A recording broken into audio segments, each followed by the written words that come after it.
Bismillahirrahmanirrahim. Assalamualaikum warahmatullahi wabarakatuh. Waalaikumsalam warahmatullahi wabarakatuh. Asyhadu an la ilaha illallah wa asyhadu anna Muhammadan abduhu wa rasuluh. Allahumma sholli ala sayyidina Muhammad wa ala alihi wa sahbihi ajma'in. Amma ba'd. Alhamdulillah kita bisa berkumpul pada malam hari ini. Kita ucapkan kepada Allah Subhanahu wa taala yang telah memberikan nikmat sehat sehingga kita bisa berkumpul menghadiri kajian rutin Samaan Tulisan pada malam hari ini. Salawat serta salam tetap tercurah teruntuk baginda Nabi Muhammad SAW. Kemudian langsung saja kajian Samaan Tulisan pada malam hari ini.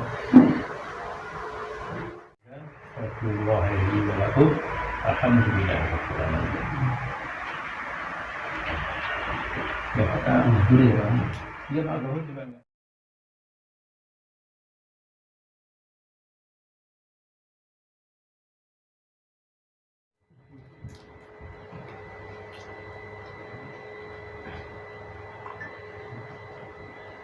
Bismillahirrahmanirrahim.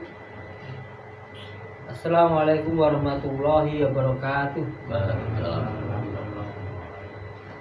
Alhamdulillahilladzi arsala rasulahu bil huda wa dinil haqq liyudhhirahu ala dini kulli walau kana kafirun wa kafa billahi syahida. Asyhadu an la ilaha illallah wahdahu la syarikalah wa asyhadu anna Muhammadan abduhu wa rasuluh la nabiyya ba'dah. Allahumma sholli wa sallim wa barik ala Muhammad wa ala alihi wa ashabihi ajma'in, amma ba'du. Ewan Bidin arsadani wasadakumullah. Alhamdulillah, kesempatan di malam hari ini kita masih diberi kekuatan oleh Allah SWT untuk istiqomah di dalam menjalankan kewajiban kita, terutama thalabul ilmi di setiap Kamis malam ini, di mana kita tadi telah tadarus bersama.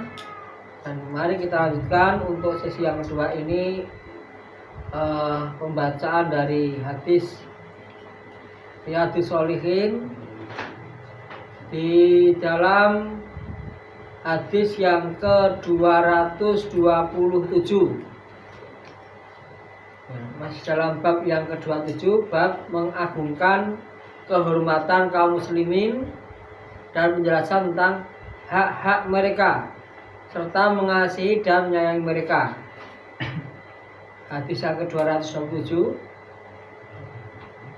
dari Abu Musa radhiyallahu anhu, beliau berkata, Rasulullah SAW bersabda, al-mu'minu lil mu'mini, al-mu'minu seorang mukmin itu, lil mu'mini bagi seorang mukmin yang lain, kalbunyani seperti satu bangunan, yasuddu yang menguatkan, ba'duhu sebagiannya, ba'don akan sebagian yang lain.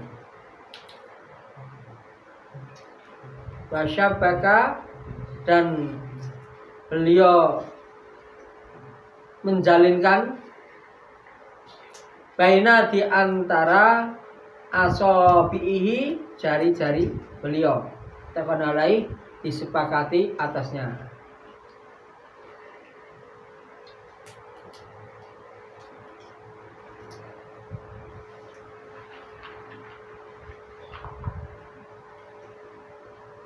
Ayunas, di dalam hadis ini dijelaskan tentang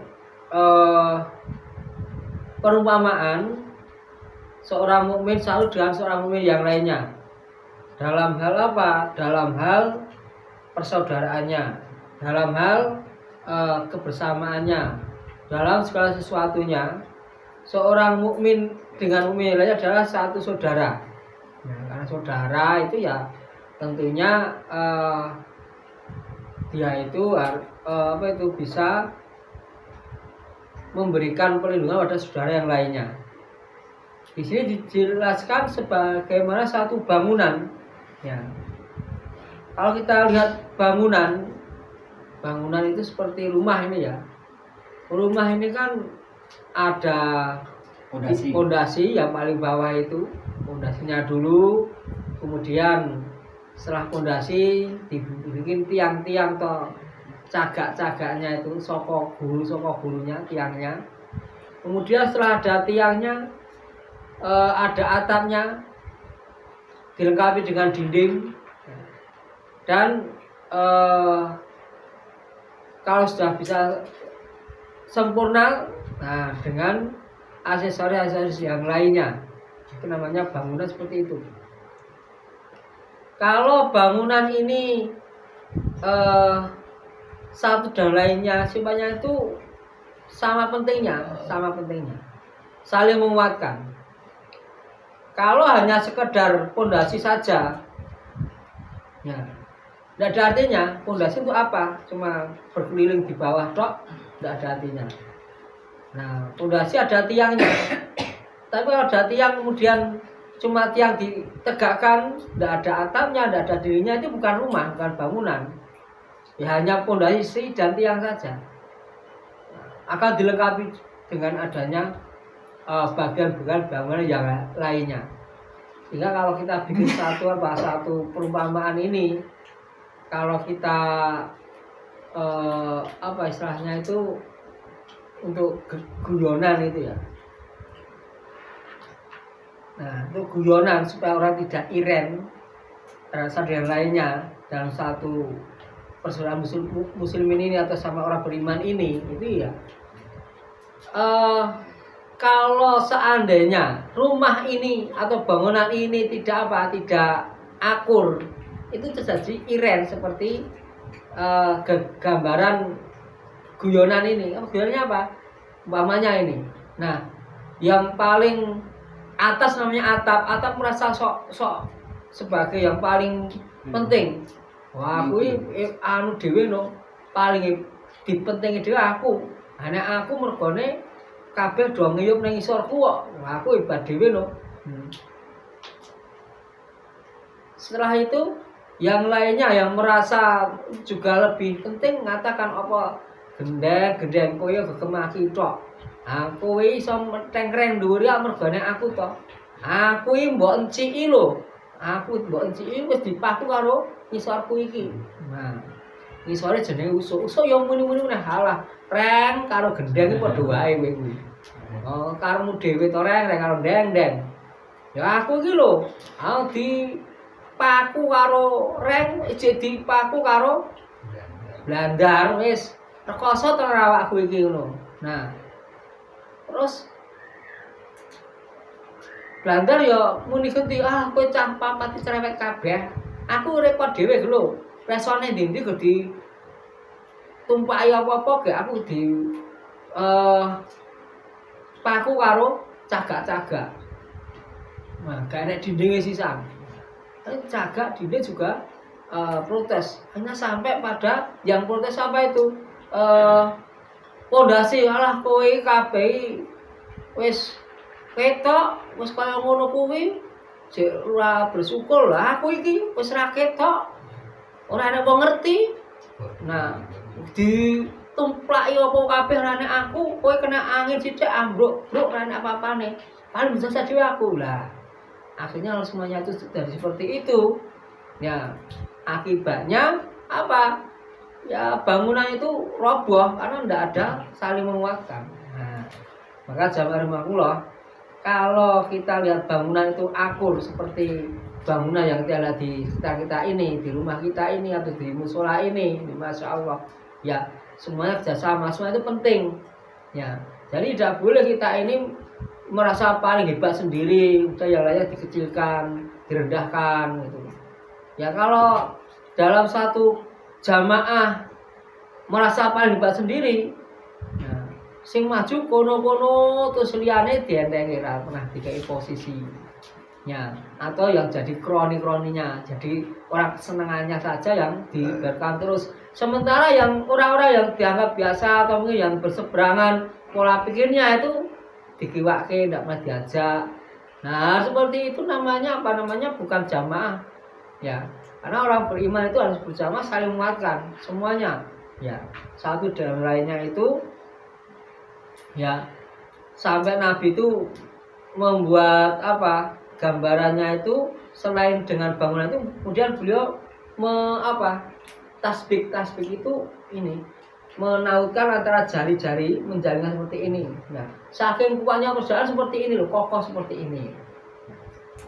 Kalau menurut Imam Qurtubi yang berkata, ini adalah perumpamaan yang mengandung anjuran bagi orang mukmin untuk menolong dan membela saudaranya sesama mukmin. Nah, karena ini adalah kewajiban yang tidak bisa ditawar. Sebab sebuah bangunan tidak akan sempurna dan tidak akan ada fungsinya kecuali jika bagian-bagiannya itu saling menopang dan menguatkan. Nah, jadi antara bagian-bagian kita sebutkan tadi ya itu saling menguatkan, saling menopang. Nah, jika tidak pasti bagian-bagian itu akan terurai dan bangunan akan jadi runtuh.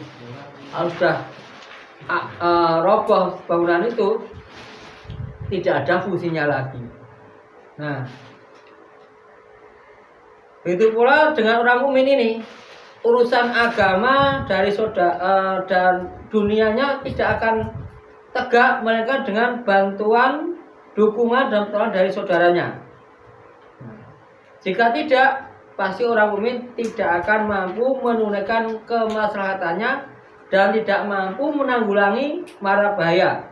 Ketika itu aturan dunia dan agamanya tidak bisa terwujud, maka dia masuk dalam daftar orang-orang yang celaka. Nah, maka dari keterangan Al-Qurtubi ini jelas sekali ya bahwa sesama mukmin itu harus saling menolong. Bagaimana yang kita ketahui ini ya, kalau seandainya tidak ada perasaan bersaudara, tidak ada kok saudara kita yang kemudian berbondong-bondong ya dengan biaya sendiri datang ke Jakarta. Ya tadi pagi sudah ada sampai di sana, yang kemarin malam berangkat, ada Masya Allah ya, itu dari seluruh penjuru ya, semuanya pergi ke sidangnya Habib Rizik Syihab. Nah, tujuannya apa? Piknik? Enggak piknik. Apa minta jatah uang? Enggak, dalam biaya sendiri mereka.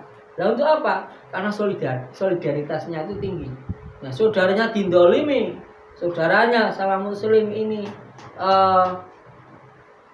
dirampas hak keadilannya. Nah, maka berusaha untuk menunjukkan pada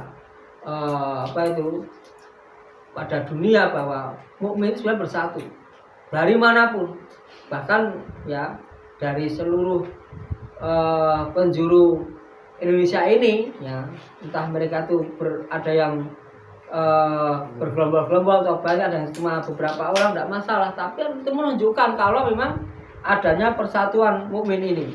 Ada satu yang merasa terdolimi, yang lainnya akan ikut membantunya. Ada yang satunya sakit, yang lainnya ikut merasakannya.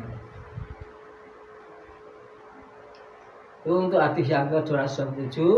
Sekarang masuk hadis selanjutnya 228. Masih dari Abu Musa yang sama.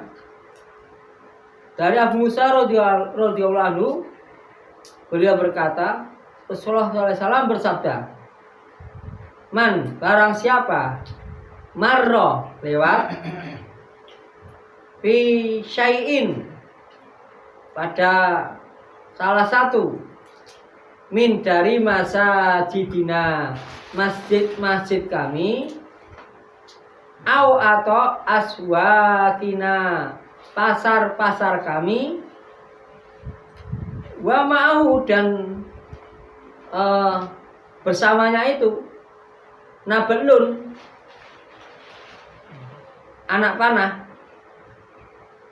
fal yumsik, maka adalah dia memegang anak panah itu, atau liyaqbid, supaya dia itu menggenggam ala atas nisaliha, ala atas nisaliha, atas ujungnya, menggenggam bikafihi dengan telapak tangannya, supaya yusiba, ya, ini maksudnya anla itu ya, supaya tidak yusiba mengenai ahad dan salah seorang minal muslimina dari orang Islam, minha darinya, bisain dengan sesuatu. Kita kenalai disepakati atasnya. Nah ini saking hati-hatinya kepada sama mukmin supaya tidak melukai, supaya tidak mengenai yang lainnya, maka Rasulullah SAW itu bersabda, barang siapa yang dia tuh lewat di salah satu masjid atau salah satu pasar-pasar kita, sedang dia tuh bersamanya anak panah, itu artinya membawa anak panah, ya, dia dalam keadaan siap siaga itu bawa anak panah atau membawa senjata yang lainnya. Itu kalau dia lewat di satu masjid atau di satu pasar, ini ya hendaknya hati-hati supaya panahnya ini tidak melukai orang lain, ya hendaknya digenggam dengan telapak tangannya atau dipegang dengan kuat-kuat, ya. Di bagian ujungnya yang bagian yang ada besinya, atau mungkin yang sebagai istilahnya kalau tanpa besi mungkin ya paling tidak yang bagian yang lancip itu, yang tajam itu, supaya tidak mengenai orang lain. Nah, intinya dari hadis ini adalah orang Islam itu harus berhati-hati. Kadang-kala tidak sengaja untuk menyakiti orang lain, tapi karena dalam membawanya itu agak ceroboh, itu bisa mengenai orang lain. Apapun itu, ya. Dalam hal apa ya, panah, anak panah, mungkin juga udut ya bisa saja udut, karena kan kadang bawanya itu di kerumunan masih seperti ini ya, mengenai orang lain kan gitu. Tapi mestinya dibalik, kalau pas itu ngorodo susuan agak dibalik, atau yang lain baru dibalik baru. Nah, ya masuk orang lah. Yang jelas itu apapun yang membahayakan, yang membahayakan itu harus dijaga, jangan sampai mengenai orang lain. Nah, tapi ya mestinya dari hadis ini tidak hanya yang berkaitan dengan seperti senjata tadi. Ya, kalau toh kita berkendaraan, kok kendaraan itu kadang bisa mengganggu orang lain, ya kita usahakan supaya tidak mengganggu orang lain itu loh. Karena babnya itu kita menghormati kaum muslimin ini loh, dan mereka tenang, tentram. Nah, contoh, kendaraan sudah baik-baik dibuka knalpotnya biar suaranya biar keras. Padahal kalau kita sukanya kendaraan sing elek itu sing apik dan iso nyaman, malah sing apik malah diprotoli. Nah, itu kan namanya kurang baik. Apalagi naik kendaraan di jalan kampung dengan tidak hanya gaya tapi dengan kencang gitu. Ada seperti itu. Banter-banter sehingga kalau sampai ada yang bikin polisi tidur itu, yang salah siapa? Podo salah itu. Ya, soalnya kalau semua sudah istilahnya kalau dalam bahasa Jawa itu apa? Tepo seliro. Nah, itu tidak akan terjadi seperti itu ya.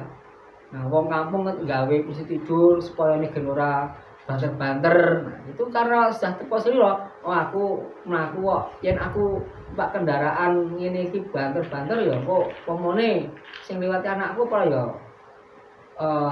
nyamplok atau piye lah. Nah, kalau sudah diterapkan pada diri sendiri, maka orang lain pun akan jadi aman. Wah, aku tak ojo ndak yen aku ngene iki kena piye itu ya. Tapi kalau sudah tidak seperti itu, adanya egois soal yang penting aku pengen ini lah, repot itu. Maka muslimin satu lainnya itu hendaknya bisa menghargai, ya, jangan sampai sedikit pun dari apa yang kita miliki menjadikan sebab orang lain itu terkena akibat yang tidak baik. Ya, entah itu senjata atau yang lainnya.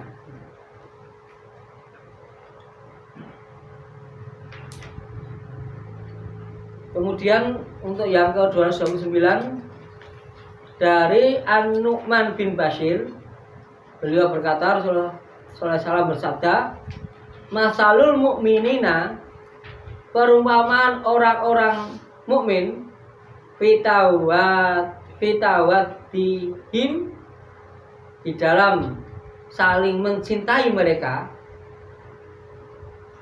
watarohumihim, dan dalam kasih sayang mereka, wata'atufihim, dan di dalam saling menyayangi mereka. Masalu seperti al-jasadi, jasad itu tubuh, seperti satu tubuh. Idza apabila istaka, itu merasa sakit atau menderita sakit, minhu darinya itu udwun, udwan ya, udwun, rumah tangan udwun. Nah, maka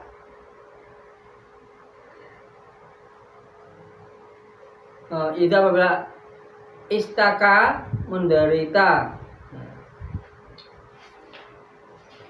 minhu darinya itu udhun, satu sakit ya, tada'a, akan merasakan lahu baginya itu sairu, seluruh al-jasadi, ya, seluruh tubuhnya itu bisa hari dengan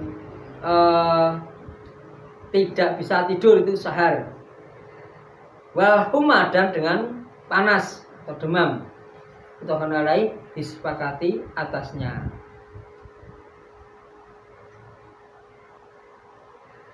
Nah, untuk perumpamaan yang ketiga ini jelas, yang kedua ini ya, jelas sekali bagaimana persaudaraan atau saling menyayanginya, atau dalam masalah saling mencintai, dalam masalah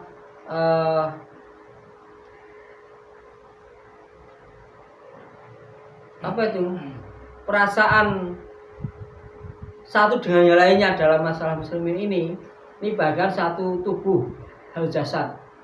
Nah, jika salah satu anggota tubuh itu sakit, maka yang lainnya akan merasakan sakit pula. Contohnya tatkala kaki ini tersandung batu, kemudian kukunya sampai sobek, mengeluarkan darah. Nah, tentu mulut ini akan merasakan sakit juga, akan secara refleks akan mengucapkan, kalau paling tidak itu, kalau orang beriman otomatis mengatakan innalillahi wa inna ilaihi raji'un. Kalau biasanya mau yo aduh. Nah, terus refleks pula langsung otak ini akan memerintahkan kepada kaki yang lainnya lagi atau pada tubuh ini untuk apa? Jalan kemana? Ke tempat kotak obat, itu perintahkan itu. Kemudian perintahkan tangan untuk mengambil obat, entah itu obat merah atau mungkin juga betadine, tentir, dan yang lainnya itu ya. Itu atau mungkin dipakai Rivanol, kemudian kayak pembalut, dibalut toh. Diperban. Nah, maka setelah itu kan yang sakit ini akan reda. Ini secara apa? Secara gambar seperti itu mestinya bisa kita tangkap. Ya seperti itu namanya orang beriman. Jadi yang sakit satu tubuh ini, yang lainnya akan merasa sakitnya udah ikut bergerak. Bukannya malah nyukur-nyukur kayak kan itu. Nah apa mungkin toh ya? Pamannya ini sedang mengelupas mangga, kemudian terkena apa? Ke pisau di bagian ujung telunjuknya yang kiri, itu kan orang mungkin terus mau syukur kapan salah dolanan lading, orang mungkin tuh si tubuh ini mengatakan seperti itu. Nah tentu tetap akan merasakan sakitnya, itu merasakan dia semuanya. Nah maka kalau diterapkan dalam kehidupan sehari-hari, seorang mukmin satu yang lainnya itu seperti itu, masya Allah. Ya. Tidak ada orang mukmin yang kelaparan, tidak ada. Ya. Orang mukmin yang kemudian sampai menjual apa istilahnya keimanannya gara-gara tidak bisa makan terus pindah ke lain agama, tidak ada. Kenapa? Oh ngerti dulurku kayak keluar rasa maam. Nah aku yang daerah ora tahu maam, maaf tidak bisa makan, kemudian tidak ada yang memberi, tidak ada peduli, kok di kayak wong liya beda agama, akhirnya pindah karena merasa tanggung jawabnya itu sama. Tentunya dia akan berusaha supaya dia itu tetap dalam keimanannya. Ya saya harus peduli pada dia. Ini seperti itu. Tapi kenyataannya kalau kita lihat itu masih banyak yang nafsi sendiri-sendiri, tidak peduli bagaimana saudaranya yang tidak bisa makan, bagaimana mereka yang sakit. Kadang kalau yang sakit sekali 2 kali nengoknya, ya, udah 3 kali, 4 kali lu bosan loro terus berkuih baik terus ditekas tidak gemuk nilai keluarga DE. Nah, akhirnya setelah itu bagaimana? Nah, bisa ada dia nengok lagi, saya masjid doakan nilai meneh. Akhirnya orang lain yang nengok. Wah, kesempatan mereka untuk apa? Memurtadkan. Nah, ini makanya tidak boleh ya kita itu merasa istilahnya itu terbebani dengan saudara kita. Itu sama saudara kita. Tatkala kita ini memberikan bantuan untuk meringankan saudara kita yang sedang kerepotan seperti itu, tentunya kita mempunyai satu niatan hanya untuk mencari ridha Allah SWT. Nah maka dengan demikian, nah, usaha kita untuk meringankan beban itu kan akan diberi pahala oleh Allah SWT. Nah kalau kita ada perasaan apa istilahnya itu meri gerkui wair, apa yang penting lolos kan ada orang itu ya di satu masjid ada seperti itu ya, kursi loro kayak baik tinggi terus. Nah lain kayak gelem piye loro ditili wong sak masjid. Nah untuk diraspiro dadak loro sik, nah gitu ya, ora penak blas itu. Nah makanya jangan sampai orang seperti itu. Nah lebih baik kita punya, wah aku yang penting iso bantu wong liya daripada aku ngerepoke kan. Nah maka seorang beriman terhadap orang beriman yang lainnya itu bisa peduli, tidak ada perasaan acuh atau cuek gitu. Jika perlu dia itu bisa